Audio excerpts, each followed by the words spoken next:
organisé par certains entrepreneurs. Aujourd'hui, on a le plaisir d'accueillir un véritable architecte de la rupture dont le parcours traverse 3 décennies de révolution numérique. Il démarre son aventure entrepreneuriale pendant son adolescence. À 18 ans, il dirige déjà une équipe d'une quinzaine de personnes tout en passant son bac. À 22 ans, il fonde Allociné, qui a transformé la consommation des films. Après la vente au groupe Vivendi, il a investi très tôt dans de futurs licornes comme Stripe, Mythic ou Square. En 2016, il récidive avec Molotov, qui a bousculé notre rapport à la télévision. Entrepreneur, investisseur et auteur, il a connu les hauts, les bas, les exits, les batailles juridiques et même des expériences de survie loin des bureaux et des écrans. Ce soir, on a la chance d'apprendre un parcours hors norme pour en extraire un maximum de leçons concrètes, actionnables du propre projet. On va parler d'intuition, d'exécution, de risque, de deal et surtout de décision. Sans plus attendre, je vous prie, mesdames et messieurs, d'accueillir chaleureusement avec nos applaudissements M. Jean-David Blanc.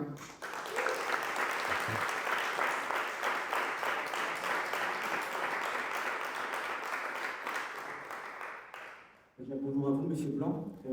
À l'époque de Concerto Télématique et Marlboro Racing Service, vous avez tout le temps une quinzaine d'employés. Comment gère-t-on une équipe quand on n'a même pas l'âge légal de signer des contrats? Déjà, bonjour à tous, je suis ravi d'être là. C'est toujours un exercice marrant de revenir sur le passé et de raconter son histoire. Je ne sais pas si le micro fonctionne. Mais... Enfin, en tout cas, je vais le tenir. Si vous ne m'entendez pas, vous me dites. Écoutez, ouais, j'ai effectivement commencé très tôt. J'avais même 13 ans quand j'ai créé ma première société, donc j'étais mineur. J'étais mineur et effectivement, pour signer des chèques, les comptes en banque n'existaient pas à l'époque pour les mineurs, encore moins pour les entreprises dirigées par des mineurs. D'ailleurs, c'était interdit, donc c'était pas prévu par là, il fallait avoir 18 ans. Donc j'ai fait signer mes parents pour répondre à votre question. Et ils me demandaient ce que c'était, parce que mes parents ne sont pas du tout dans l'entrepreneuriat, ni le juridique, ni la comptabilité, ni la gestion. Ils sont tous les deux musiciens. Mon père était un grand violoniste et ma mère était une prof de musique. Vous voyez, donc pas du tout dans le secteur ni de l'informatique, ni de l'entrepreneuriat. Et moi-même, je suis rentré dedans par accident, en fait. Je suis rentré dedans parce que petit, j'étais toujours passionné par l'électronique. À l'époque, c'était les montres électroniques, les premières montres digitales avec les premières calculatrices, enfin, tous ces gadgets-là qui commençaient à sortir. Et ça me passionnait. Et puis un jour, sur le chemin du collège, une épicerie se transforme en un magasin d'ordinateurs. Et je vois dans la vitrine, en allant au collège, un clavier, comme un clavier de machine à écrire. À l'époque, quand il y a un clavier, c'est généralement une machine à écrire. Vous savez, on met le papier dedans et on tape. Sauf que là, il n'y avait pas de système pour mettre du papier, il y avait un écran. Et donc je me dis, qu'est-ce que c'est que cette machine à écrire avec un écran? Et le monsieur qui était derrière la vitrine, moi j'avais 11 ans, me regarde avec un grand sourire, et il sort et dit « Ça t'intéresse de voir comment ça fonctionne ?» et tout. Je dis « Oui, monsieur, c'est quoi ce truc ?»« Ça s'appelle un ordinateur, est-ce que tu veux rentrer pour voir comment ça marche ?»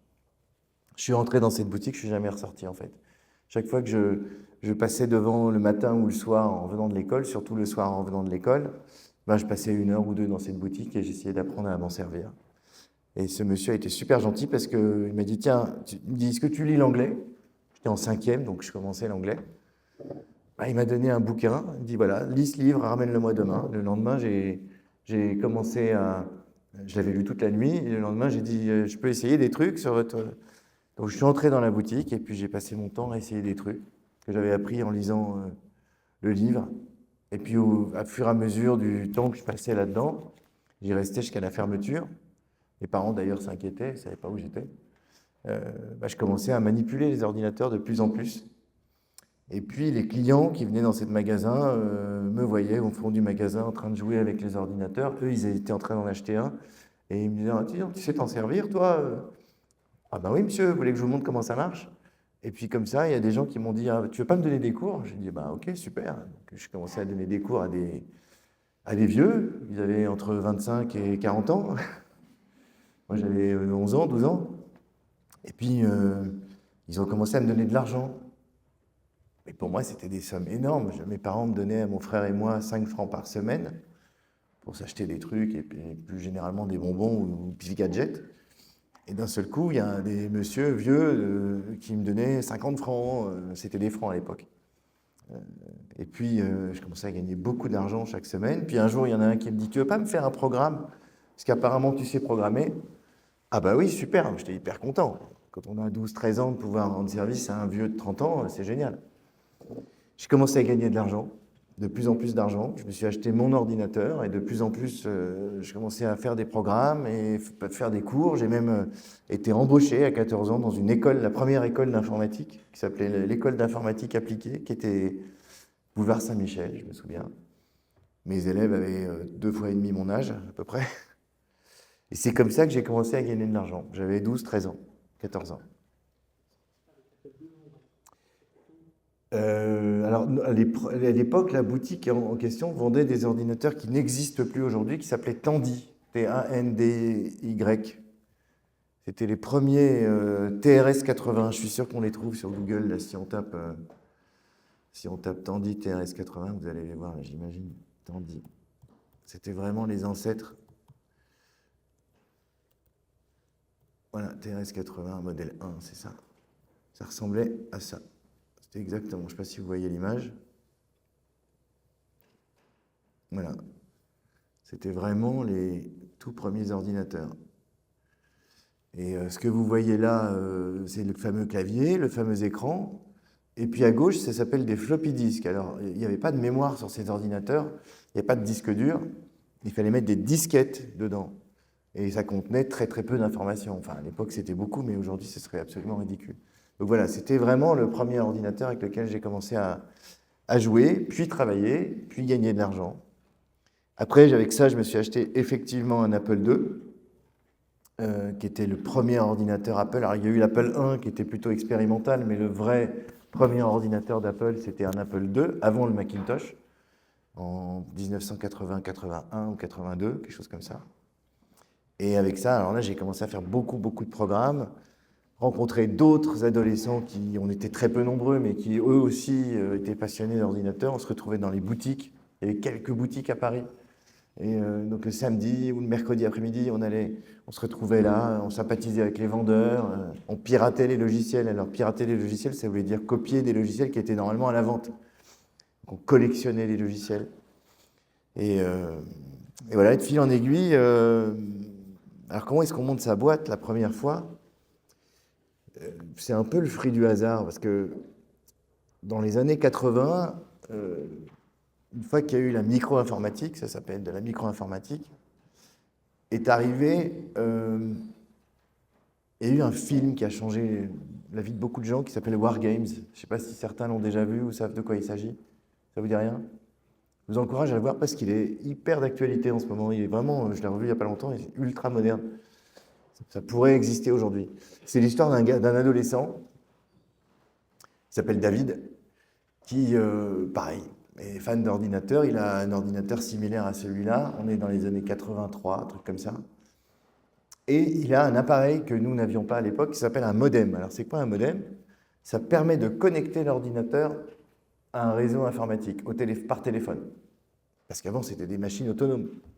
C'est comme si d'un seul coup, il y avait Internet. Vous connectez l'ordinateur au téléphone. C'était un appareil qui ressemble... Attendez, je vais vous montrer. C'est assez marrant parce que c'était vraiment une connexion téléphonique. Modem 1980. Je suis sûr qu'on va trouver. Voilà, c'était ça. Donc vous preniez votre téléphone, vous appeliez un numéro. Quand vous entendiez une sonnerie, vous mettiez le téléphone sur cet appareil, vous voyez les deux trucs noirs là, et grâce à ça, l'ordinateur pouvait être connecté au réseau. Alors, qu'est-ce qu'on faisait avec ça? On cherchait d'autres ordinateurs. Alors, généralement, ce n'était pas des micro-ordinateurs, c'était des gros ordinateurs qu'utilisaient les banques, les télécoms, les services de l'État, l'armée, des très grosses machines qui étaient elles aussi connectées, par le réseau. On n'appelait pas ça Internet à l'époque, mais ça s'appelait le réseau Transpac en France. Bon. Et dans le film en question, ce fameux David se connecte à son école et change ses notes, par exemple, ou les notes de sa copine. Ou quand il y a un prof qui l'emmerde, ben, il va se connecter à l'équivalent de France Télécom, d'Orange, pardon, et il change la facture du prof pour qu'il ait une énorme facture à payer à la fin du mois. Ou, ben, il s'amuse comme ça. Mais son principal objet, c'est de trouver des ordinateurs avec lesquels il peut jouer. Donc il pirate des ordinateurs il rentre, et ce faisant, il pirate en fait des ordinateurs de sociétés qui font des jeux vidéo, enfin des jeux vidéo, ça ne s'appelle pas encore comme ça à l'époque, mais pour jouer avec. Et un jour, il tombe sur un ordinateur qui lui répond avec une forme d'intelligence artificielle. Un peu ChatGPT aujourd'hui, quoi. Et il n'avait jamais vu ça. Et l'ordinateur lui dit, est-ce que tu as envie de jouer avec moi à un jeu? Alors l'autre, il répond, oui, bien sûr. Je te propose de jouer à la guerre thermonucléaire. Alors il dit évidemment oui, super. Et il commence à jouer à la guerre thermonucléaire, sauf qu'il ne sait pas qu'il est en fait connecté à l'ordinateur du Pentagone, qui est en train d'expérimenter un nouveau système 100% informatique qui est capable de gérer les attaques soviétiques à l'époque nucléaires et simuler des guerres thermonucléaires. Sauf que cet ordinateur est connecté au lancement d'ogives, au vrai lancement d'ogives. Donc lui, il joue avec, et il commence à jouer à la guerre thermonucléaire. Sauf que la réalité, c'est que de l'autre côté, l'ordinateur est connecté au lancement d'ogives. Donc d'un seul coup, c'est le Pentagone qui est en pleine panique totale. Il y a l'ordinateur qui part en vrille et qui va lancer des ogives nucléaires sur la Russie. Bref, allez le voir parce que c'est vraiment d'actualité en plus. À l'époque, c'était un peu de la science-fiction, parce qu'un ordinateur qui répond comme un humain, ça n'existait pas à ce moment-là. Aujourd'hui, c'est ChatGPT. C'est exactement ChatGPT. Et d'ailleurs, il y a des discussions sur le sujet, sur est-ce qu'on laisse les ordinateurs gérer les guerres ou pas aujourd'hui. Donc ce film, je vous raconte ça parce que d'abord, il est très bien fait, et puis pour un adolescent, c'était vraiment marquant, surtout qu'un ado qui joue avec ça. Mais il a engendré énormément d'envie, quoi. Évidemment, tous ceux qui jouions avec ces fameux TRS-80, on n'avait qu'une envie, c'était d'être connectés. Parce qu'en étant connecté, on peut faire plein de trucs, on rencontre des gens, on va sur des serveurs. Et donc, avec des copains, effectivement, on a piraté des ordinateurs. Alors, pas pour changer des notes, parce qu'à l'époque, les écoles en France n'étaient pas du tout informatisées, mais plutôt pour créer des espaces sur lesquels on pouvait communiquer entre nous. Des forums, des messageries. Il faut savoir qu'à l'époque, il n'y avait pas d'email, il n'y avait pas de chat, il n'y avait pas de messagerie, tout ça n'existait absolument pas.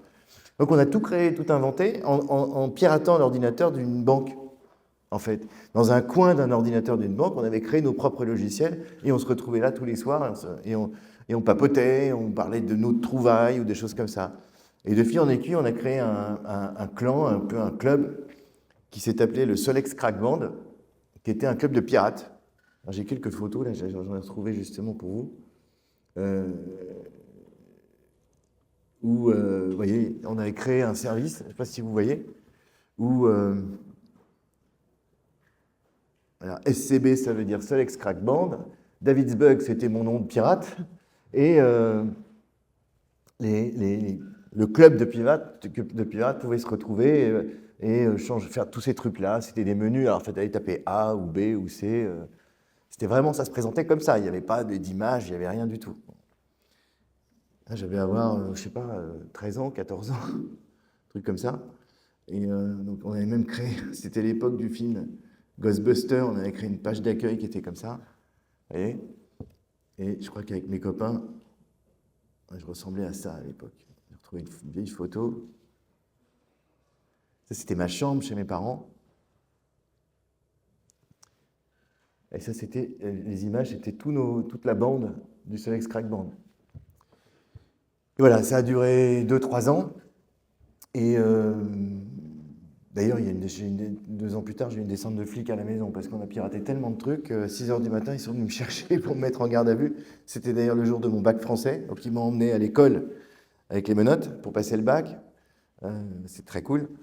Mais bon, après, juste pour info, ils ont vu qu'on n'était pas méchants, que c'était un non-lieu, un non-lieu. Et d'ailleurs, il n'y avait même pas de loi à l'époque. Les lois n'existaient pas. Le piratage informatique, c'était pas c'était pas illégal parce que c'était même pas légal. C'était même pas, il n'y avait rien de prévu. Et surtout, on n'avait rien violé en fait. C'était vraiment plus une bande de joueurs qu'autre chose. Mais ce faisant, on avait appris énormément. On a appris énormément. En parallèle de ça, avec l'un de ces pirates, j'ai créé un jeu informatique. Attendez, j'essaie de revenir sur qui s'appelait pour Apple II, qui a été édité par une société à l'époque qui était une grande société de jeux vidéo, qui s'est appelée Infogrames. Je ne sais pas si elle existe encore, je crois qu'elle n'existe plus, mais enfin à l'époque. Et le jeu s'appelait Hold Up, qui était un jeu d'aventure. Vous voyez ? C'était pas du tout la définition des images d'aujourd'hui. Hein. Chaque dessin était ultra pixelisé, mais le jeu consistait à reproduire le casse de Nice, le casse du siècle. Et il fallait trouver des indices dans chaque page, etc. etc. Voilà. Et ce jeu a été édité, j'avais, je sais pas, 13 ans, 14 ans. Je crois que la pochette du jeu, elle est là. Alors ça, c'est l'autre pochette, pas le verso, mais... Et on trouvait ça dans les librairies, dans les FNAC et tout ça. Voilà. En parallèle à ça, avec un de mes copains pirates, celui qu'on voyait d'ailleurs sur la gauche de la photo tout à l'heure, on a l'idée de faire un service en ligne. Encore une fois, à l'époque, c'était hyper... un cercle, tout petit cercle, c'était vraiment... c'est pas du tout quelque chose de répandu. Un service qui s'appelle Futura. Alors Futura, c'était quoi? C'était la ville du futur, totalement virtuelle. Quand on se connecte, on arrivait sur la porte d'entrée de la ville, il fallait donner son nom et son mot de passe. Et la ville nous était ouverte et on pouvait aller au PTT. Alors les PTT, c'était les postes. Hein. À l'époque, en France, c'était Poste, Télécom et Télécommunications. Ça s'appelle la Poste aujourd'hui.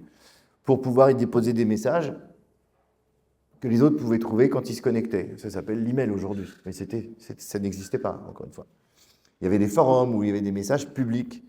Il y avait toute une série d'espaces où on pouvait aller pour lire des news sur, à l'époque, évidemment, l'informatique, le piratage et tout ça.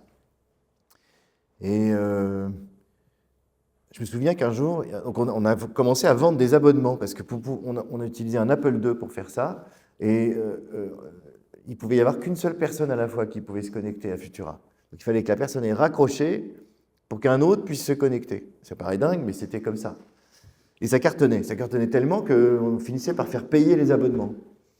Je sais pas, 14 ans, un truc comme ça, et les gens envoyaient des chèques, parce qu'il n'y avait pas de carte bleue, évidemment. Donc des chèques que j'empilais à la maison, je ne sais pas quoi en faire, j'étais mineur, donc je ne pouvais pas les encaisser, mais enfin bon, en tout cas, on recevait des chèques, et un jour, il y a un des abonnés qui me contacte, qui me dit, voilà, je m'appelle François Benveniste, je suis directeur du marketing de Apple, je trouve génial ce que vous faites, est-ce que je peux vous aider? Et Apple, c'était, comme ça l'est encore aujourd'hui, mais c'était le saint du saint. Évidemment, quand quelqu'un d'Apple nous appelle, on avait 14 ans, c'était comme si Dieu nous appelait en disant « Est-ce que je peux vous aider ?» Ben oui, tu peux nous aider, on fonctionne sur des disquettes, on rêverait d'avoir un disque dur. Comme ça, on peut stocker plus d'informations et faire de Futura un service encore plus élaboré. Ah ben, qu'à cela tienne, je vous offre un disque dur de 1 méga. Ah, c'était magique, 1 méga. Et puis, on a continué à développer Futura. Et ce même François Benveniste, 6 mois plus tard, m'appelle et me dit « Écoute, j'ai quitté Apple et maintenant je travaille chez Philip Morris. » Philip Morris, donc le cigarettier, celui qui fabrique les cigarettes, qui a entre autres une des marques les plus célèbres au monde, qui est la marque Marlboro, qui est sponsor, le plus grand sponsor à l'époque de la Formule 1, des Grands Prix de moto, des Grands Prix de Formule 3 et de Formule 3000 et des rallyes. Et il me dit est-ce que tu crois que sur Futura, on pourrait créer un circuit automobile? C'est-à-dire l'équivalent de... Il y a les forums, il y a la mairie, il y a tout ça, mais dans le circuit automobile, on pourrait y trouver tous les résultats des Grands Prix de Formule 1, des essais qualifs, des essais libres, qu'on ne trouve pas dans la presse en général. Parce qu'il faut savoir qu'à l'époque, la Formule 1, il n'y avait que le dimanche après-midi où on voyait le Grand Prix en direct sur TF1, mais le reste, il n'y avait pas tellement d'infos et personne ne savait où trouver les détails des essais, les chronos. et ce qui se passait le vendredi, samedi sur les Grands Prix avant. Et encore moins sur les catégories un peu plus mineures du sport mécanique, à savoir Formule 3000, Formule 3, moto. Je dis, mais bien sûr, on peut faire ça. Et donc, on a créé un circuit automobile sur Futura. Et c'est là que j'ai dû créer ma première société. Parce qu'il fallait bien embaucher des gens pour qu'on reçoive les informations. Il fallait bien acheter d'autres ordinateurs pour être un peu plus costaud et recevoir plus de monde en même temps. Et puis apparaît à ce moment-là un nouveau système qui s'appelle le Minitel. Vous avez tous entendu parler du Minitel? Vous n'étiez pas nés? C'est France Télécom à l'époque, l'ancêtre d'Orange, qui décide de réduire la fabrication des annuaires. Les annuaires, c'était ce fameux bouquin qui distribuait tous les ans, qui contenait la liste de tous les gens qui avaient un téléphone avec leur numéro de téléphone. Et ces livres étaient énormes et distribués chaque année sur le palier de tout le monde. Donc vous imaginez la quantité de papier que ça représentait, d'arbres qu'il fallait couper et des mises à jour qu'il fallait faire. Et puis en plus, c'était jamais à jour parce qu'évidemment, en un an, les gens avaient changé de numéro. Bon, quoi qu'à l'époque, on changeait moins de numéro qu'aujourd'hui, mais c'était comme ça. Donc France Télécom avait l'idée de fabriquer cet appareil qui était donné gratuitement aux gens, de manière à ce que, à éviter d'avoir à imprimer ces annuaires et les laisser gratuitement sur les paliers de chaque abonné au téléphone. Et ça devient un énorme succès, parce qu'en fait, au lieu de l'utiliser comme un appareil pour se connecter et avoir les numéros de téléphone, il y a des gens qui ont commencé à créer des services sur le Minitel. Alors d'abord, c'était la météo, puis ensuite des messageries roses, des messageries de cul, des services d'information, des services de jeu. Et tout ce qu'on connaît aujourd'hui sur Internet a été fait à l'époque sur Minitel. Et moi, je me rends compte très tôt que ce truc-là allait avoir du succès et que plus que d'avoir besoin d'un modem et d'un ordinateur pour se connecter au circuit automobile de Futura, qui était quand même réservé à un nombre très restreint de passionnés, je dis à François Benveniste, écoute, plutôt que de faire ça faisons-le sur Minitel. Il y aura plus de monde, plus de public, chacun peut avoir un Minitel gratuitement, et il suffira qu'il se connecte au 3615 Marlboro Racing Service, 3615 MRS. Alors je dois avoir aussi des illustrations de ça. Alors, vous voyez, ils faisaient de la pub, hein, il y avait des affiches partout. Ça se présentait comme ça. Si je zoome un peu sur le... Alors 3615, c'était quoi? Il faut savoir que pour se connecter, à l'époque avec son Minitel, il fallait téléphoner au numéro 3615. Et dès qu'on faisait le 3615, on entendait une sonnerie, on mettait sur connexion, et il suffisait de taper le nom, ici MRS, et on arrivait au service. Comme on taperait aujourd'hui le nom d'une URL sur Internet. Le MRS étant l'URL de l'époque. Et ça a été un énorme carton. Ça a été un énorme carton. Tous les passionnés de sport automobile se connectaient à ce truc-là. Et donc, cette société que j'ai créée, j'avais donc 14-15 ans, gérait ce service-là, entre autres, puisqu'après, j'ai eu d'autres clients. Et ça gagnait énormément d'argent. Et effectivement, j'arrive à 18... J'étais à l'école pendant ce temps-là. Hein. Il faut savoir que j'étais dans 14 ans, j'étais en 4e, un truc comme ça. Et il n'était pas question que je n'aille pas à l'école. Donc, je faisais ça en dehors de l'école. Week-end, mercredi, puis après les cours, quoi. Entre midi et 2. Mais effectivement, quand je suis arrivé au bac, que je n'avais pas travaillé d'ailleurs, parce que j'ai tellement de boulot par ailleurs que j'avais déjà, peut-être pas une quinzaine, mais une bonne dizaine d'employés. Ouais. Et c'est comme ça que j'ai créé ma première boîte. J'étais un peu long, mais au moins ça vous donne un peu les débuts, pour vous montrer que c'est un peu le fruit du hasard et des coïncidences qui vous amènent à créer votre première boîte. Merci beaucoup. Je vais faire un petit bond dans le temps au lancement d'Allociné. Donc le modèle dominant à ce moment, c'est de faire payer l'utilisateur à la minute. Le modèle qui est principalement utilisé avec les Minitel et les Audiotel, vous, en allant à contre-courant de tout le marché, vous décidez de faire un service gratuit pour l'utilisateur et rapide, qui est financé par les cinémas et la publicité. Donc à ce moment, comment est-ce que vous vous dites que ce n'est pas une mauvaise idée et que vous avez en fait une idée qui est un peu en avance sur votre temps, que personne ne comprenait encore à ce moment? Ouais, c'est vrai que quand on tapait 3615, alors après il y a eu les services vocaux, c'est-à-dire on appuie sur des touches du téléphone, faites le 1, faites le 2, qui sont nés un peu plus tard que le Minitel. tout ça était financé par le temps qu'on passe dessus. C'était à l'époque 2 francs la minute ou 2 francs 50 la minute. Donc, si vous y passiez 10 minutes, ça vous coûtait 25 francs. Hein. Ce serait à peu près l'équivalent des euros d'aujourd'hui. Hein. 25 € pour passer 10 minutes sur un service, c'est énorme. Donc quand j'ai eu l'idée d'aller au ciné, j'avais je crois 20 ans, il faut savoir qu'à l'époque, comment on allait au cinéma, comment ça se passe. Pour aller au cinéma, il faut déjà savoir le film qu'on a envie d'aller voir. Bon, ça c'est facile. Mais ensuite, il faut savoir dans quelle salle il se joue et à quelle heure il se joue. Il faut un guide pour ça. Les guides majeurs à Paris à l'époque, il y en avait 2. Il y avait l'officiel des spectacles, c'était 1 franc dans tous les kiosques à journaux, ou Pariscope, c'était 2 francs dans tous les kiosques à journaux.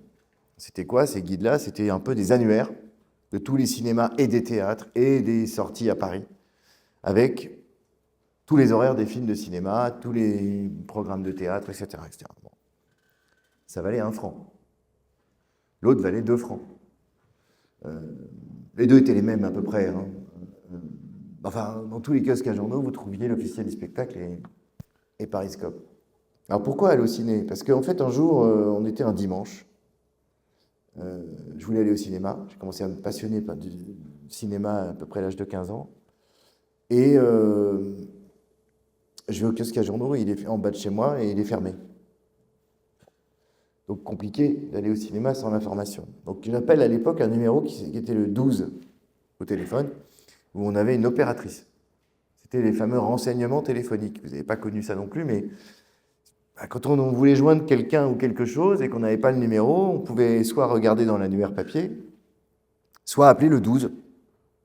Et on tombait sur une opératrice qui dit « Qu'est-ce que vous cherchez ?»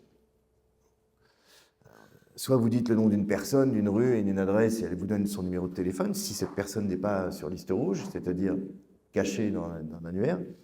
Ou alors vous dites je cherche le numéro de téléphone du cinéma sur les Champs-Élysées ou ailleurs, et pour pouvoir avoir les horaires d'un film dans une salle. Donc j'appelle le 12 et je dis à l'opératrice, est-ce que vous auriez les programmes de cinéma par hasard? Elle me répond, ah non, nous on donne que des numéros.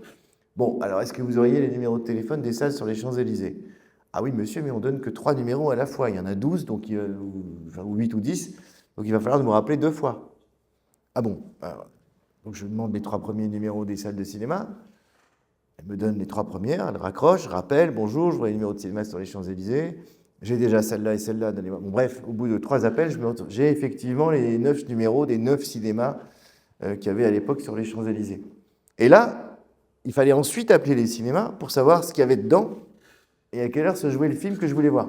J'appelle la première salle, et à l'époque, ce n'était pas automatique. Hein.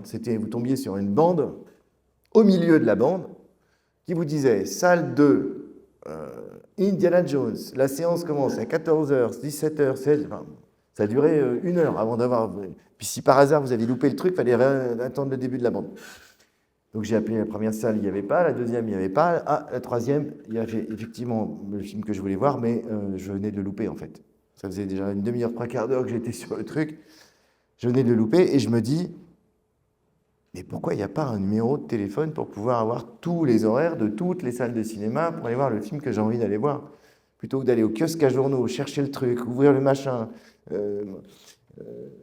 avoir un guide papier, le kiosque est fermé. Il n'y a pas de numéro de téléphone. Et c'est là que me vient l'idée de faire Allociné, c'est-à-dire un numéro de téléphone qui permet, sur un simple coup de fil, de savoir qu'est-ce qui se joue dans quelle salle. Et effectivement, se pose la question du comment et du combien. Est-ce que je peux faire un service qui va coûter 2 francs la minute? Quand vous trouvez Pariscope et l'officiel des spectacles, pour 1 ou 2 francs, avec tout ce qui se passe dans Paris dans la main. Sachant que le temps de répondre à la question de je cherche à aller voir, je sais pas, la gare des Étoiles sur les Champs-Élysées, il faut un peu de temps.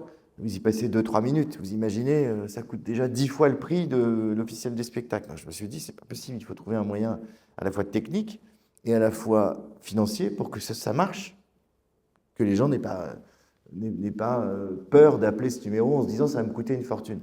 Donc déjà, il a fallu mettre au point un système totalement automatique pour que par téléphone, les gens puissent taper le titre du film qu'ils ont envie d'aller voir, le nom du quartier, et que le service leur donne directement les horaires des salles de cinéma. Il m'a fallu 3 ou 4 ans pour mettre ça au point. Et en 1993, on lance Allociné sur un numéro de téléphone qui est le 40 30 20 10 à l'époque. Alors j'ai aussi quelques illustrations à vous montrer, qui montrent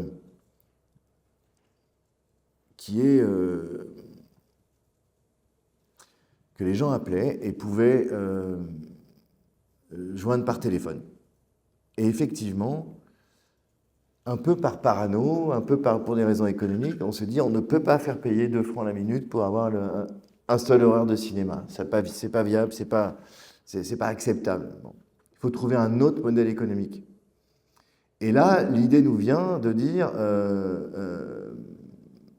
si on faisait de la pub plutôt que de faire payer 2 francs la minute. Et donc l'idée, c'était de se dire, puisque tous les gens qui vont nous appeler sont sur le point d'aller au cinéma, on n'appelle pas aller au ciné pour aller faire autre chose, parce qu'on va sans doute aller au cinéma dans la journée ou le lendemain. Si on passait un message au début de l'appel, en disant, voilà, le film de la semaine, c'est ça. Alors, je sais pas, Mission Impossible, cette semaine, Mission Impossible qui vient de sortir, allez le voir. En fait, on a une chance d'influer le spectateur et de lui annoncer que le film de la semaine, c'est celui-là. Un peu comme à l'époque, Pariscope et l'officiel des spectacles vendaient très très cher la couverture du magazine avec une affiche. C'est toujours le cas aujourd'hui. Je ne sais pas si l'officiel des spectacles existe toujours, mais en tout cas Pariscope, il me semble que oui. En couverture, vous avez toujours une affiche d'un spectacle du moment. Et ça vaut très très cher. Et donc on a inventé l'idée, plutôt que de prendre 2 francs la minute, mais d'aller voir les distributeurs de films, les maisons de production, en leur disant, voilà, si vous nous achetez la présence cette semaine, vous allez toucher que des gens qui vont vouloir aller au cinéma maintenant. Donc c'est le moment de leur annoncer que votre film est sorti. Ah, ils ont dit, mais ouais, c'est une super idée. Du coup, ils ont fait des bandes annonces on ne voulait pas aller au-delà de 20 secondes, sinon c'est emmerdant, avec des hyper créatives, avec Tom Cruise au téléphone, Catherine Deneuve qui leur parle en direct et tout. Et on s'est rendu compte que les gens adoraient ce truc et ils rappelaient pour entendre Catherine Deneuve ou Tom Cruise au téléphone pour leur parler et leur dire d'aller voir leur film. Et ça cartonnait parce que les gens, effectivement, choisissaient beaucoup, beaucoup plus le film qui était en tête d'Allociné que les autres. Puis ensuite, la deuxième idée qui a aussi fait la fortune d'Allociné, c'est qu'on s'est rendu compte que dans un quartier donné, c'est moins le cas aujourd'hui, mais à l'époque, c'était vraiment le cas, le même film pouvait se jouer dans plusieurs salles. Donc vous allez voir, encore une fois, je prends l'exemple de La Guerre des Étoiles. Sur les Champs-Élysées, il y avait au moins 3 salles qui jouaient le même film. En haut, au milieu, en bas. Sauf que nous, on demandait dans quel quartier vous voulez aller voir le film. Les gens disaient Champs-Élysées. Évidemment, la première salle qu'on donnait, c'était celle qui prenait la majorité des spectateurs. Parce que quand les gens étaient au téléphone, on leur disait, voilà, La Guerre des Étoiles se joue au Gaumont-Marignan à 17h, 20h, 22h. Et aussi au Normandie, à UGC Normandie, à, je sais pas, 17h30, 18h30, 22h30. Et aussi au Pâté machin. Évidemment, ils avaient raccroché depuis longtemps. Ils s'étaient contentés de la première, ils avaient noté, terminé, ils avaient raccroché. On a même fait des études en allant interviewer les gens dans les salles de cinéma, à l'entrée des salles de cinéma pour savoir d'où ils venaient, par quelle information ils s'étaient renseignés pour venir. Et on se rendait compte qu'on avait triplé la fréquentation d'une salle par rapport à une autre en la mettant juste en tête. C'est ce que Google, beaucoup plus tard, aura imaginé en mettant des liens privilégiés au début de la liste, des fameux liens publicitaires au début de la liste. Donc on nous avait juste vendu aux salles de cinéma un classement privilégié, disant voilà, si vous voulez être cités les premiers, c'est tant. Évidemment, ils remportaient la mise parce que les autres, les gens ne les consultaient pas. Donc on avait 2 modèles économiques qui étaient la pub au début de l'appel et le classement des salles quand les gens demandaient les horaires d'une salle dans un même quartier. Et ça a remplacé le modèle économique à la minute. Et puis après est venue un peu plus tard la vente de billets. Parce qu'avant, on n'achetait pas les billets à distance. Il fallait faire la queue. C'est pour ça qu'à l'époque, il y avait toujours des immenses queues devant les cinémas. Vous ne pouvez pas acheter votre billet à l'avance. On a créé un système, alors j'y reviendrai, mais qui permettait aux gens d'acheter avec leur billet à l'avance, avec une carte bancaire. Ils étaient sûrs de rentrer, parce que l'autre problème, c'est que quand vous vouliez aller au cinéma à 20h un samedi, si vous n'arriviez pas très très tôt devant la salle, vous aviez une queue tellement grande que vous ne pouviez plus rentrer pour cette séance. Or, nous, on avait inventé un système pour réserver des billets à l'avance. Donc, vous achetiez tranquillement sur Allociné, puis vous arriviez pour la séance, vous rentriez par une entrée spéciale, et vous étiez sûr d'avoir votre place. Et ça, c'était un nouveau modèle économique aussi. Merci beaucoup. Je me permets de rebondir très rapidement. Donc, c'est une excellente idée que vous dites. Maintenant, comment vous avez fait pour changer les habitudes de consommation des gens qui... C'est une toute nouvelle façon de consommer ce genre de choses. Je voulais savoir comment vous avez géré ce travail d'éducation du marché. Là, on voit une pub pour Allociné par téléphone et à droite sur Internet. En fait, c'était super viral. Quand des gens commençaient à découvrir le numéro de téléphone d'Allociné, ils se sont refilés le tuyau très très très vite. C'était beaucoup plus pratique d'appeler Allociné que d'aller chercher son Periscope, l'officiel des spectacles. En plus, c'était fait de manière hyper sympa, la voix était hyper sympa, était très enjouée quand vous appeliez, c'était pas le truc à la con d'une banque, c'était vraiment « Allez, super, bienvenue sur Allociné ». C'est tellement vrai que Gad Elmaleh a fait un sketch devenu célèbre sur la voix d'Allociné. Vous regarderez, tapez Gad Elmaleh Allociné, vous verrez. C'est super drôle parce que c'est très vrai. C'est l'histoire du petit vieux qui appelle pour la première fois Allociné et qui ne comprend rien à ce qui se passe. Et donc les gens se refilaient le tuyau. Ils se disaient, mais tu connais pas Allociné, mais arrête de t'emmerder à acheter Periscope, l'officiel, ça a été extrêmement vite. Donc on lance ça en 93. Il faut savoir qu'à l'époque, il n'y avait que le téléphone fixe. Le mobile n'existait pas du tout. Il y avait des téléphones, mais il fallait être dans une maison pour utiliser le téléphone, ou dans un bureau. Il n'y avait pas de téléphone mobile. Or, en 1996, Bouygues Télécom, le premier, lance le forfait mobile et lance le premier mobile en France, grand public. Il existait Radiocom 2000, mais c'était réservé aux entreprises. Et là, c'est un énorme carton. C'est l'explosion du mobile. C'est là où, entre 96 et suivante, les gens s'équipent massivement de téléphones portables. Ce n'était pas encore des smartphones, mais c'était des téléphones portables. Et là, évidemment, c'est l'explosion pour Allociné, parce que les gens étaient au resto. Ah, si on se faisait un cinéma, on va appeler Allociné. Hop, ils appelaient Allociné de leur téléphone mobile, ils étaient hyper contents. Ils avaient l'info tout de suite et ils n'avaient plus qu'à y aller. Et nous, ça a explosé. Le trafic sur Allociné a multiplié par 10, évidemment. Et les gens se refilaient le tuyau. Tellement que les opérateurs télécoms, que ce soit Bouygues, SFR et Orange, ça s'appelait France Télécom à l'époque, nous ont demandé de faire des raccourcis, d'avoir des touches de raccourcis directs sur Allociné depuis leur menu là. Et du coup, on a fait des deals avec eux et les gens pouvaient accéder à Allociné en un raccourci direct. Et nous, on a explosé en termes de trafic, ce qui a rendu célèbre Allociné. Mais on ne s'est pas contenté de ça, on a fait d'autres trucs. On a développé Allociné très vite sur d'autres appareils. Alors, je vais vous montrer.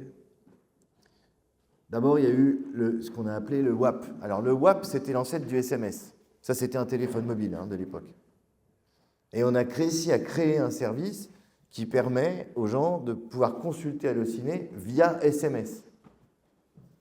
Puis, il y avait un appareil qui cartonnait à l'époque, qui était à la mode, qui s'appelait le Palm Pilot. Je ne sais pas si certains savent ce que c'est. Ça ressemblait à ça. Qui était un petit écran, comme ça, qu'on synchronisait avec son ordinateur. Ce n'était pas du tout connecté. Qui permettait d'avoir son agenda. Mais au lieu d'être un agenda papier, parce que les gens avaient des agendas papier, ils avaient un agenda électronique comme ça. Alors, il y avait deux choses, il y avait majoritairement 3 fonctions. La première, c'était votre agenda, pour noter vos rendez-vous, votre liste de contacts, pour avoir votre annuaire sur vous, une liste de tâches, des choses que vous vouliez faire. Et puis, il y avait la possibilité de développer des applications. Mais très peu de gens développaient des applications. Et nous, on avait développé Allociné sur Palm Pilot.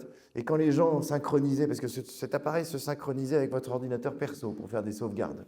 Et, on synchronisait automatiquement sur les serveurs d'Allociné pour mettre à jour en permanence votre Palm Pilot avec les programmes de votre quartier. Donc, les gens téléchargeaient ce truc-là pour avoir leur mini Periscope sur leur Palm Pilot. Et puis arrive un truc extraordinaire en 1995-96, ça s'appelle Internet. Et on se dit, ben, génial, on va créer un service sur ordinateur, sur Internet. Voilà le premier service Allociné sur Internet. Et là où on a eu beaucoup de chance, c'est que les grands éditeurs, ceux qui fabriquaient des services en ligne, essentiellement pour le Minitel à l'époque et pour le téléphone interactif, avaient tous, sauf nous, un modèle économique consistant à vivre sur la durée de l'appel. 36,15, 36,68, c'est des fameux 2 francs par minute. Tous, 100%. Et d'ailleurs, ils nous prenaient, nous, comme des fous, en disant jamais vous allez vivre, etc. Vous allez survivre, vous allez mourir. C'est quoi ces fous qui ont inventé un nouveau modèle économique? Seulement, quand Internet est arrivé, évidemment, ça a tué le Minitel très très vite. Les gens se sont équipés, et puis ont commencé à aller sur Internet. Le modèle économique n'était plus du tout, mais plus du tout, le modèle à la minute. Tous ceux qui avaient construit leur entreprise sur un modèle à la minute, tous ont fermé, sauf nous. Nous, on avait, dans notre ADN, imaginé des modèles économiques différents qui reposent sur de la publicité ou du e-commerce. La marque en tant que telle était porteuse d'innovation. Vous avez vu tout à l'heure, on a fait tout de suite des trucs sur Palm Pilot, on a fait des choses sur en SMS, on a fait aussi des bornes interactives qu'on avait mis dans les Virgin Megastore à l'époque. C'est la première fois qu'on pouvait voir des bandes annonces en dehors des salles de cinéma. Et du coup, quand on a lancé Allociné sur Internet, c'était naturel, c'était un événement. Tout le monde s'attendait à ça. Et plutôt que de se contenter juste des horaires des salles, parce que par téléphone, quand vous dites les choses, ben, vous vous contentez des horaires des salles, on avait un espace de dingue sur Internet. On pouvait montrer des affiches de films, on pouvait montrer des résumés de films, on pouvait aussi proposer aux gens de voter pour des films, de noter des films. Et on a commencé à faire ça. On a comparé les notes des spectateurs avec les critiques professionnelles. C'est aujourd'hui un des plus grands moteurs de Allociné, encore 35 ans plus tard, la raison pour laquelle les gens se connectent à Allociné pour avoir la critique des spectateurs. On l'a fait tout de suite. Parce que moi, quand j'aimais bien, je ne sais pas pour vous, mais quand vous allez au cinéma, j'ai plus confiance en mes copains qu'en les critiques professionnelles. Quand mes copains me disent « Ah, j'ai vu un film génial, tu vas adorer, va le voir, c'est ça et ça et ça », j'ai plus confiance que quand le critique du Monde me dit que ce film... alors c'est intéressant, mais bon... Voilà, j'ai plus. Donc, c'est pas du tout la même chose entre le critique du spectateur qui y va vraiment avec une volonté de plaisir, en fait, bon, sans juger de l'auteur, du film, de l'histoire, du film, machin, que la critique, certes très intéressante, de Télérama, qui va nous expliquer les raisons pour lesquelles ce film, dans l'histoire du cinéma, a vachement d'importance, mais en fait, il va être super chiant. Voilà, donc on a tout de suite voulu mettre en parallèle les spectateurs, les critiques, comparer les deux. Souvent, les notes étaient très différentes, en mettant en point un système de critique assez simple, mais en réalité sophistiqué, pour pas que tout se mélange et que ce soit du grand n'importe quoi. Et ça aussi, ça a été un énorme moteur. Et puis, donc on est en 96 ou 97, ça cartonne. C'est un énorme succès. Donc on a Allociné par téléphone, on a Allociné sur les petits gadgets, comme je vous ai montré. Il y a les bornes qui commencent à cartonner, on en met dans tous les McDo de Paris. Et puis arrive Internet et c'est une explosion totale. On est en 96, 97. Et à l'époque, il n'y a pas de vidéo. On ne peut pas montrer de la vidéo sur on montre des images, mais très peu de vidéos. Mais arrivent les tout premiers players Internet, c'est-à-dire on commence à avoir des images animées, on va dire. Il faut savoir qu'à l'époque, les bandes annonces de films, que vous connaissez tous, on ne pouvait pas les voir en dehors des salles de cinéma. Pour des raisons longues à expliquer, il était interdit de les montrer à la télévision. Vous expliquez les raisons, mais ça n'a pas beaucoup d'importance ici. Le seul endroit où on pouvait voir des bandes annonces, c'était dans les salles de cinéma. À l'époque, à part la télévision et le cinéma, il n'y avait pas d'endroit audiovisuel. Il n'y avait pas d'Internet, il n'y avait pas tout ça. D'où le succès des bornes d'ailleurs, parce que sur les bornes, on pouvait montrer des bandes annonces. Donc les gens, en dehors des salles de cinéma, pouvaient voir ce qu'il y avait au cinéma. Le problème que ça posait des bandes annonces dans les salles, c'était que vous étiez déjà dans la salle. Par définition, le film, vous aviez déjà choisi. Donc vous voyez des bandes annonces pour un film que vous allez peut-être voir dans 3 semaines, dans 15 jours, mais pas tout de suite, puisque vous êtes déjà dans une salle pour voir un film. Donc pour choisir un film, on ne pouvait pas voir de bande annonce, sauf si on se rappelait de celle qu'on avait vue la fois d'avant. Et quand on a commencé à mettre des bandes annonces sur Allociné, sur Internet, ça a été la ruée. Parce que les gens pouvaient choisir leur film en regardant des bandes annonces pour la première fois. Et les gens adoraient voir des bandes annonces de films. Il faut savoir qu'avant, c'était une denrée rare, c'était un spectacle de voir des bandes annonces. Aujourd'hui, ça paraît de la pub. Mais à l'époque, c'était vraiment ah, c'est quoi le prochain film? T'as vu la bande annonce du prochain Tom Cruise et tout? Ah non, je ne l'ai pas vu, etc. C'était vraiment un événement. Donc, les gens allaient sur Allociné, découvraient d'abord des bandes annonces. Alors, la taille, c'était un timbre-poste, hein, tout petit. Mais tous les 2 mois, la taille doublait, la qualité s'améliorait. Et au bout de 2, 3 ans, 4 ans, on pouvait voir des bandes annonces, pas plein écran, mais enfin comme ça, avec une vidéo à peu près acceptable. Et ça a été un énorme carton. Donc voilà l'histoire des débuts d'Allociné. Merci pour cette réponse.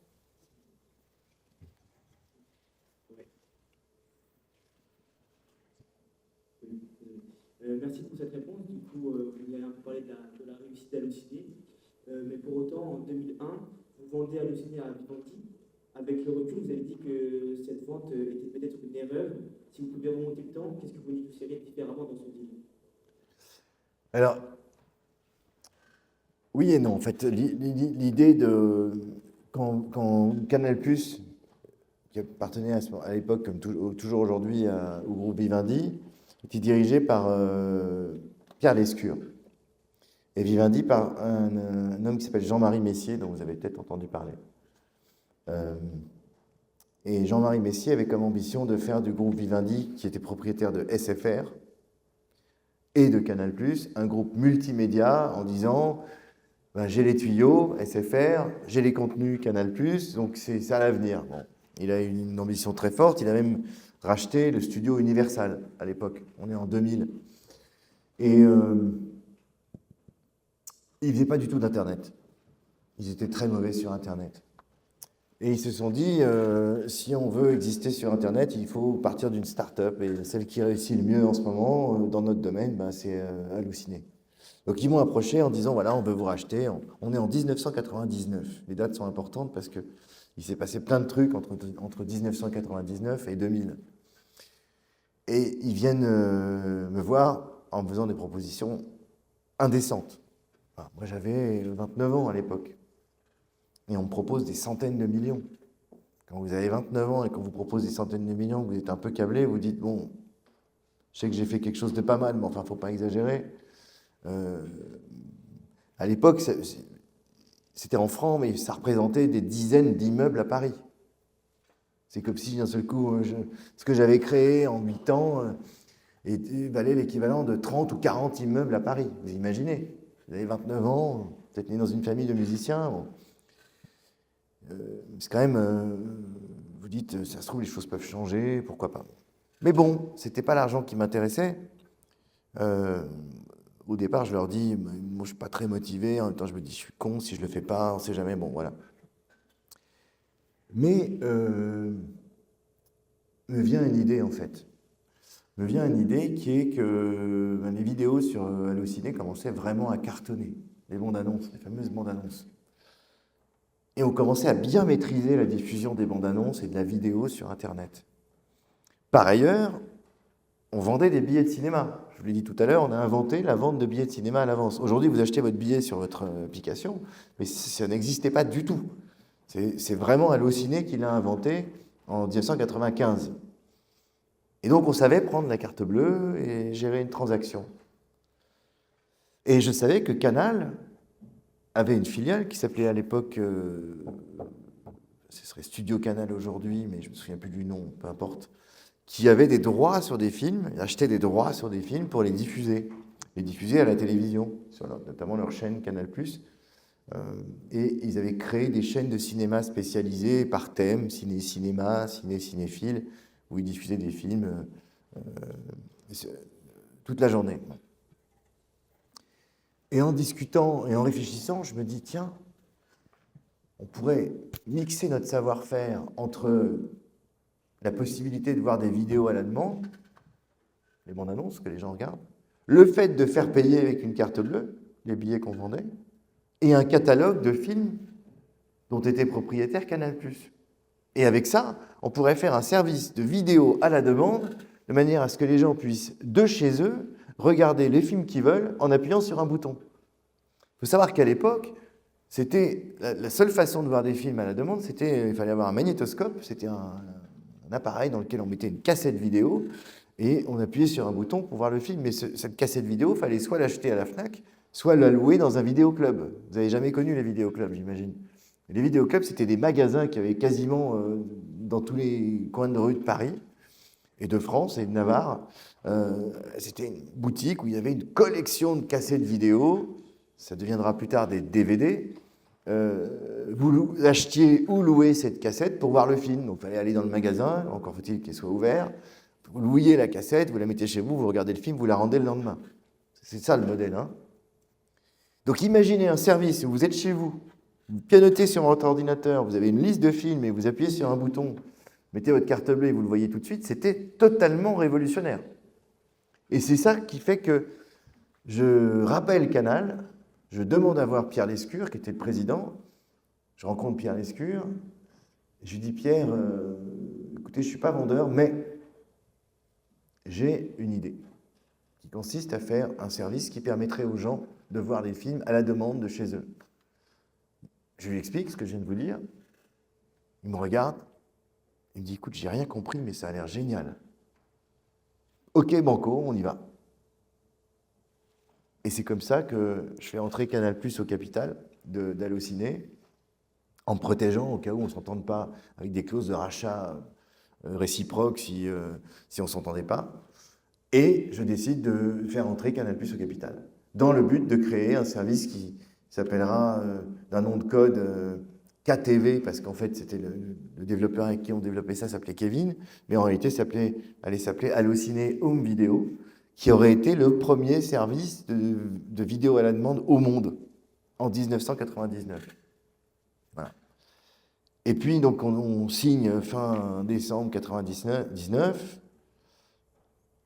une valorisation que je trouvais extrêmement importante pour l'époque, mais que d'autres considéraient comme moyenne par rapport aux valeurs de start-up. Il y avait une surchauffe, une survalorisation des start-up à l'époque. Et arrive le crash de mars 2000, où toutes les valeurs Internet s'effondrent, et c'est l'explosion de la fameuse bulle Internet, la première explosion de la bulle Internet en mars 2000. Et moi, je venais de vendre à Canal des sommes très importantes. Voilà comment les choses se sont faites et comment est-ce qu'on s'est retrouvé dans le groupe Canal. Donc, ce n'était pas du tout une question d'argent, en fait. C'était un nouveau projet entrepreneurial avec Pierre Lescure qui, finalement, n'aura jamais lieu, parce que pour des raisons autre et politique, Pierre se fait virer par Messier du groupe Canal et ça devient la Bérésina dans le groupe. Et 2 ans plus tard, je décide de quitter le groupe aussi. Voilà. Parfait, merci beaucoup. Malheureusement, donc, on va arrêter de poser des questions. C'est maintenant à votre tour. S'il y a des questions dans le public, n'hésitez pas à lever la main. On vous donne la parole.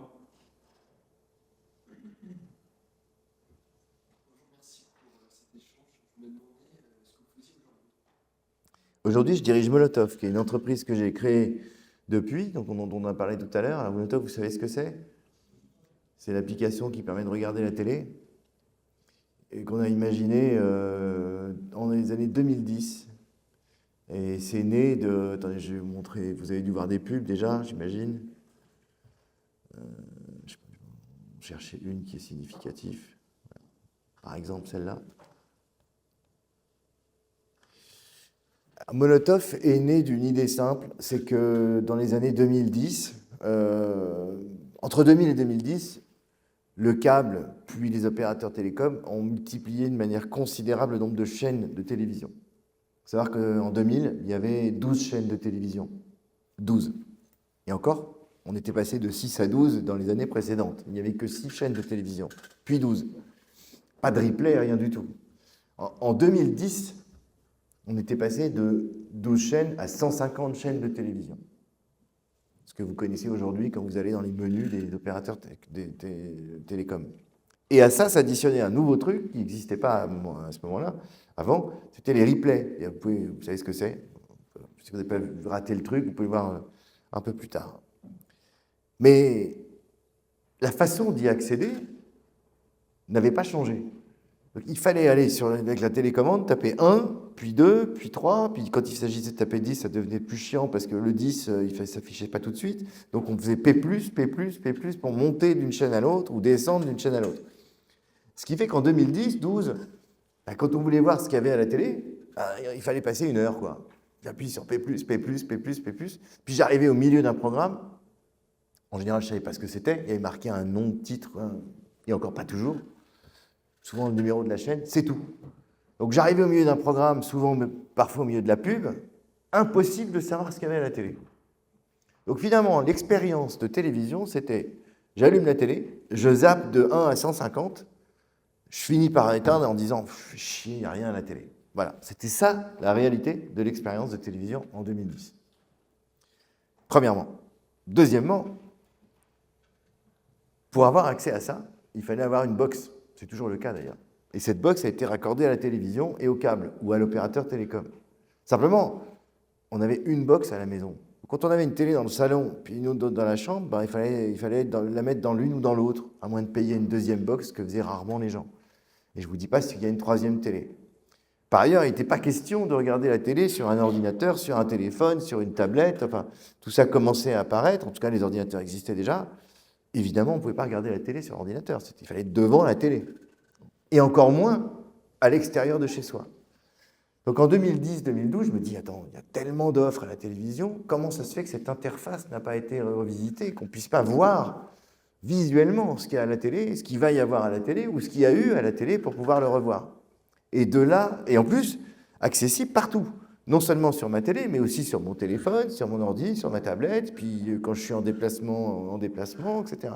Et de là est née l'idée de Molotov, c'est-à-dire un service qui révolutionne l'accès à la télévision, tant sur le support sur lequel on peut le voir, c'est-à-dire tous pourvu qu'ils soient connectés à Internet, et surtout sur la façon dont on accède au programme, c'est-à-dire d'un seul coup, je vois tout ce qui passe, je peux taper un mot-clé, je peux taper le nom d'un film, d'un acteur, d'un homme politique, et d'un seul coup, je vois partout, ça passe d'un seul coup. C'était totalement révolutionnaire. Et comme ça est née l'idée de Molotov en 2012 et lancée en 2016. Et que je dirige toujours aujourd'hui.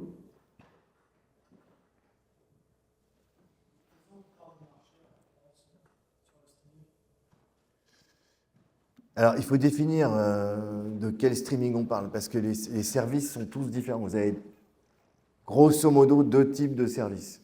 Des services du type Netflix, Disney+, Amazon Prime, qui diffusent leur propre contenu, des services de vidéo à la demande sur abonnement, SVOD, service de vidéo à l'abonnement, Subscription Video on Demand, ça s'appelle en anglais, qui diffusent leur programme, leur contenu. Et puis vous avez des services de distribution de télévision.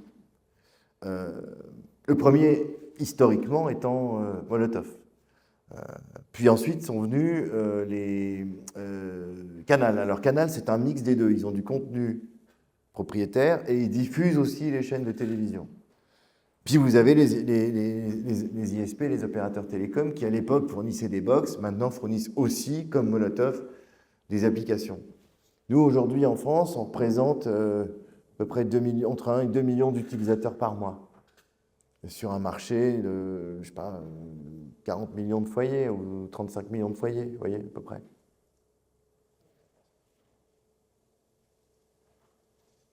Est-ce que vous donneriez comme conseil aujourd'hui à des jeunes qui veulent se lancer dans leur projet entrepreneurial assez tôt? Vous avez commencé encore plus tôt que nous, mais quels seraient vos conseils clés? C'est difficile à dire, je crois que c'est une question de personnalité, l'entrepreneuriat, ça s'apprend pas vraiment en fait.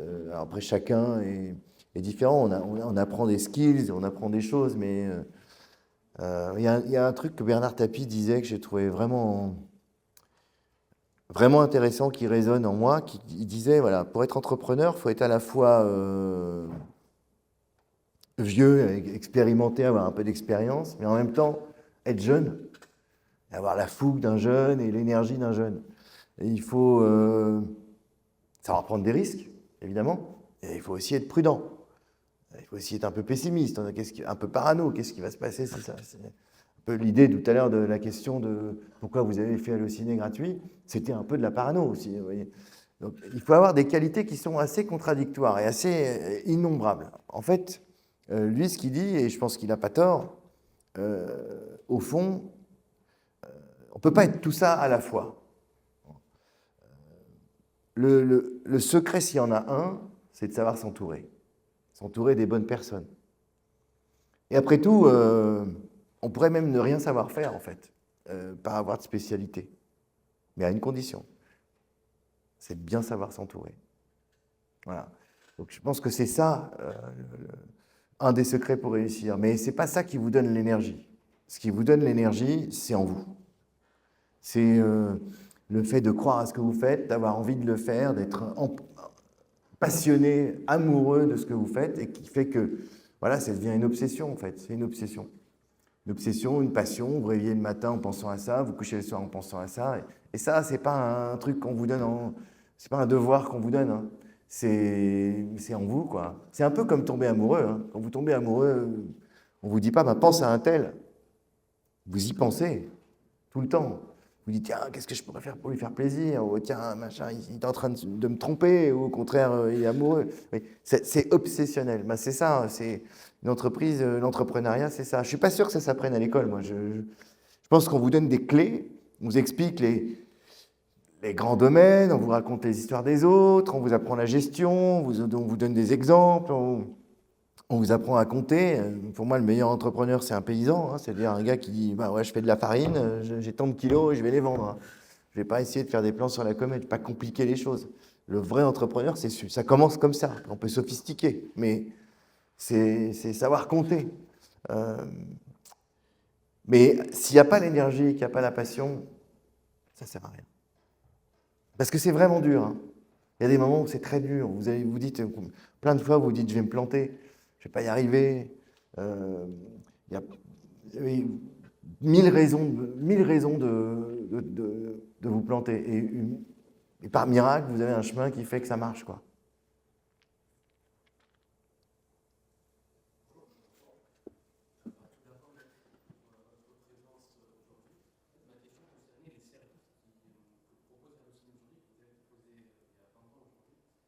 Trente.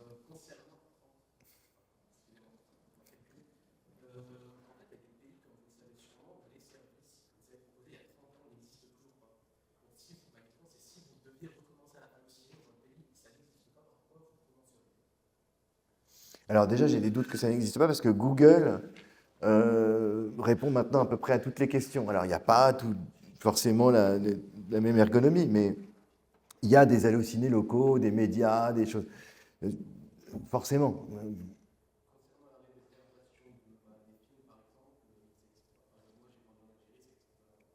Ah oui, mais c'est tout un écosystème. Déjà, est-ce qu'il y a un marché? Est-ce qu'il y a beaucoup d'Algériens qui vont au cinéma régulièrement? Est-ce qu'il y a des salles de cinéma? Est-ce que c'est plein? Est-ce qu'ils font la queue? Ben voilà une opportunité de business. Allez-y. C'est une opportunité.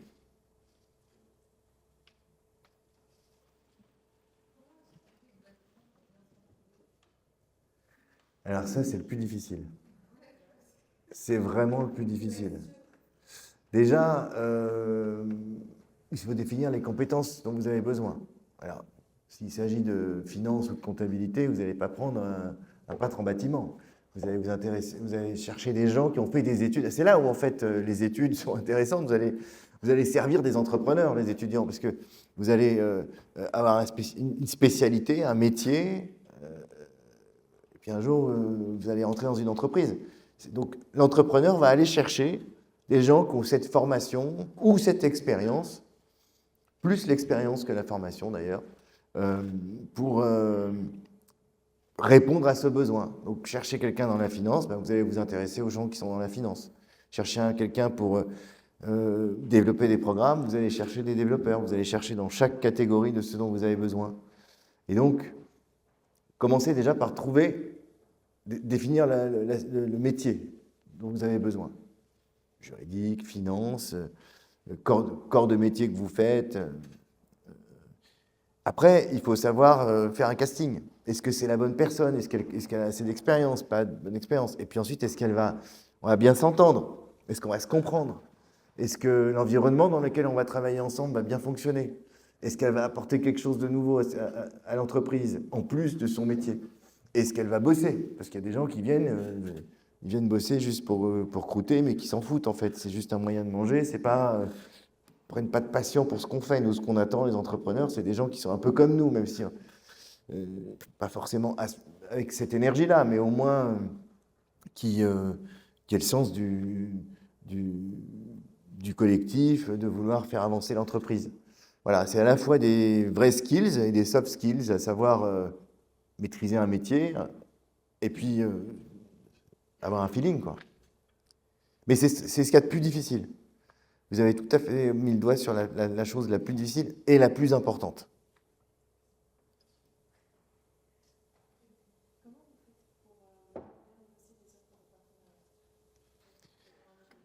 Comment? Pardon, j'ai pas compris la question.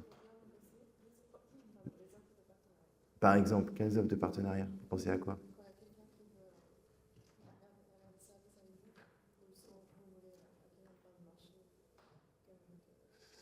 Eh ben, on essaye de trouver un terrain d'entente. Quel est l'intérêt de la personne avec qui on est? Qu'est-ce qu'on cherche à faire en échange? Et trouver un terrain commun qui fait que tout le monde est gagnant. Si une chaîne de télévision est distribuée sur Molotov, par exemple, ben, quel est son intérêt? Elle va toucher un nouveau public, des gens qui ne regardent plus la télévision comme papa et maman devant leur poste, mais qui le regardent sur leur téléphone, parce que c'est des gens qui perdent, qui sont plus sur Instagram ou sur YouTube. Ben, nous, on leur dit, nous, on a créé un service ultra moderne qui ressemble plus à Spotify qu'à la box Bouygues. Et donc, on va toucher des gens qui sont plus dynamiques, plus jeunes, etc. Donc, vous avez un nouveau public. Donc, vous avez intérêt à être distribué sur Molotov, par exemple. Vous cherchez les arguments qui vont aller dans le sens de la personne et inversement, voilà, c'est... Mais ça, c'est l'art de négocier.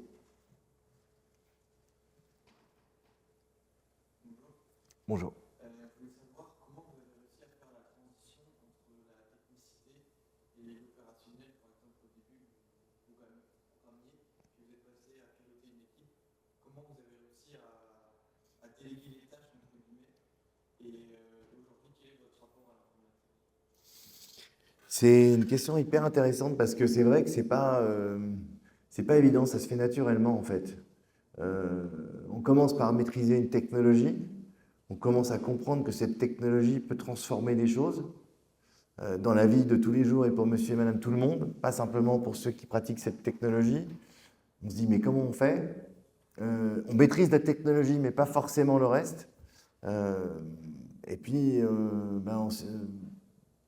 on recrute des équipes pour faire ça pour nous, avec nous.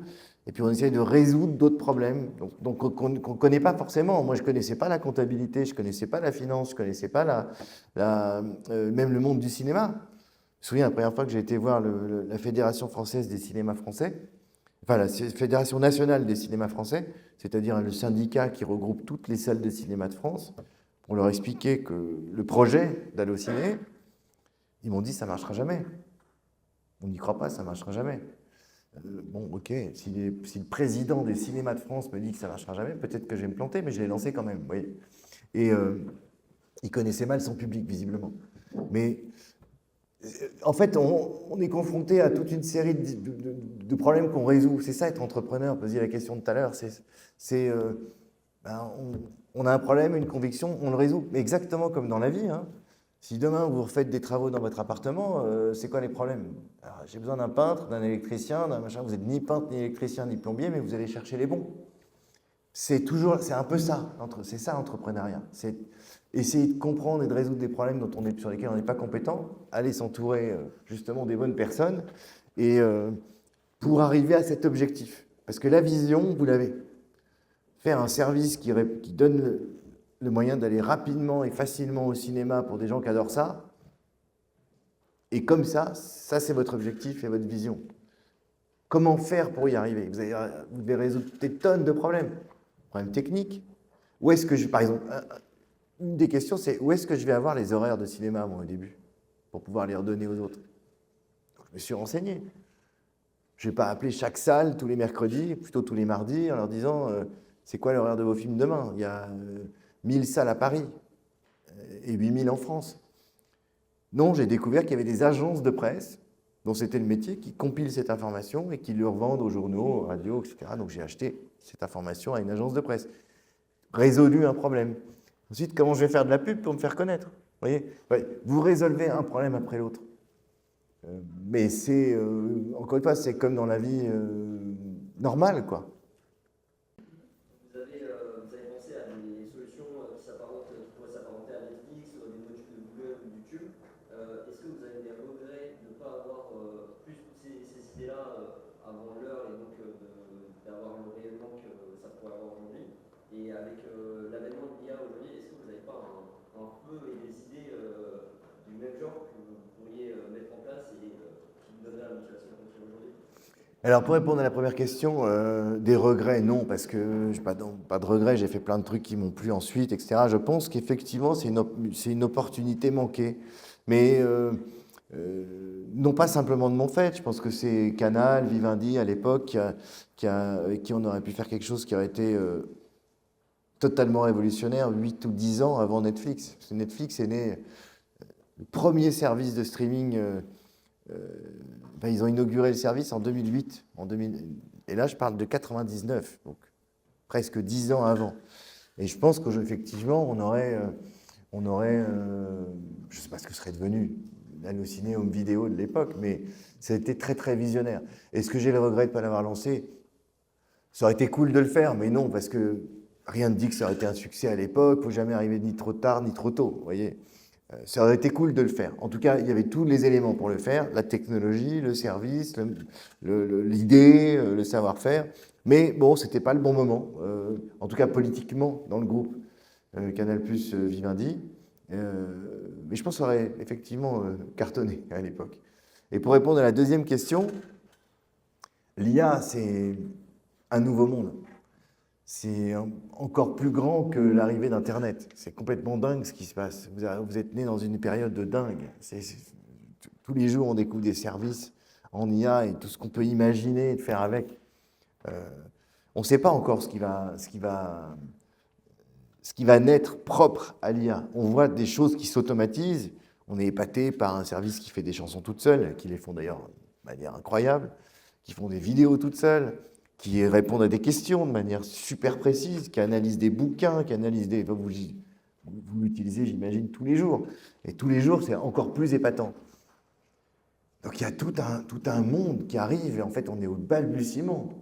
Ce qu'on attend tous, c'est l'IA qui va résoudre des équations, qui va résoudre des problématiques chimiques, qui va trouver des nouveaux médicaments, qui va résoudre des problèmes qu'on n'a jamais réussi, nous, en tant qu'humains, à résoudre. Et on le voit arriver en ce moment. C'est complètement dingue.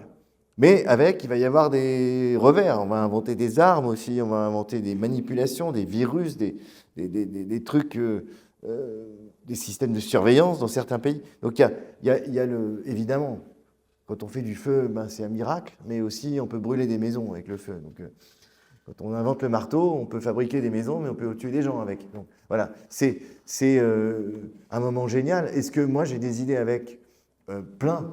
Mais c'est pas simplement une idée ou une bonne idée qu'il faut trouver, c'est quelque chose qui vous passionne, quelque chose qui vous... Quand on crée une entreprise, c'est tellement difficile, c'est tellement de haut et de bas, c'est tellement d'efforts qu'il faut vraiment être amoureux de son projet. Et j'ai envie de faire plein de trucs, mais il n'y a pas un truc dont je suis tombé amoureux à faire avec l'IA pour le moment. Mais la technologie est fabuleuse.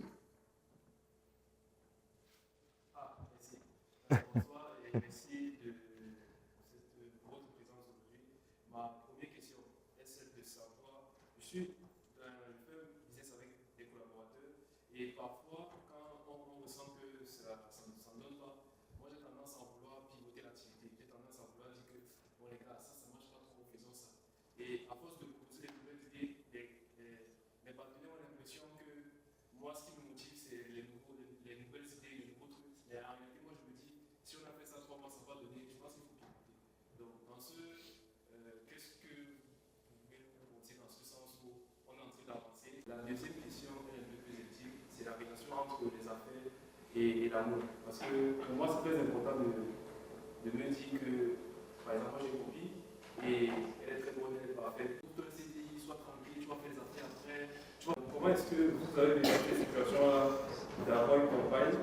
Dernière question. Allez-y, allez-y. Si un secteur où rapidement vous pouvez donner à un jeune que regarde ce secteur d'activité, c'est intéressant.